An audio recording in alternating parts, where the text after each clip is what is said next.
Do it for the kids and they will love it. In a container, add 3 cups of milk powder, remembering that my cup has 240 ml. Then add a few 395 grams of condensed milk. Now, just mix it until it turns into a very consistent dough.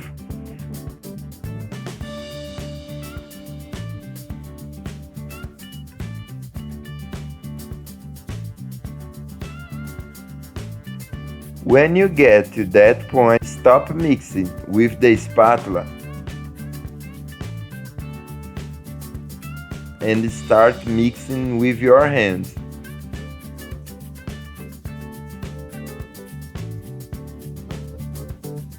The dough has to stay at the point, and now just put it in a container.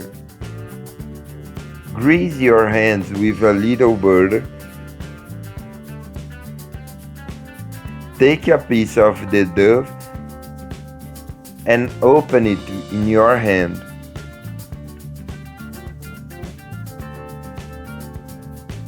Take a strawberry, put in the middle of the dough and just close. Take the excess.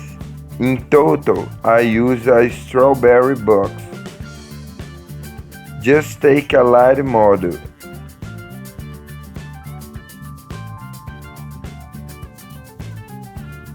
And so it's perfect. Use 1 barbecue stick.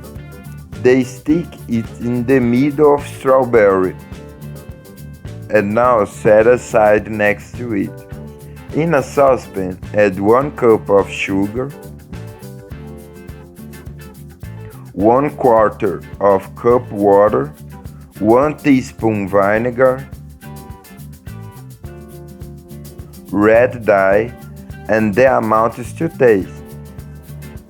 Stir until everything dissolves, and now just leave on low heat without stirring until it reaches the caramel point. To know if the point is correct, just drip this caramel in a little water, and if it makes glass noise when it's coming into contact with the bottom of the container, it's already great. Now just take the strawberries and dip them into this syrup, covering them whole, swing it to remove the excess from the syrup and let it cool down on a plate. Guys, that's the result. Do it at your house, which I'm sure all of the kids will love. This was another little recipe from the Poor in the Kitchen. That strong hug until the next time, and thanks for watching.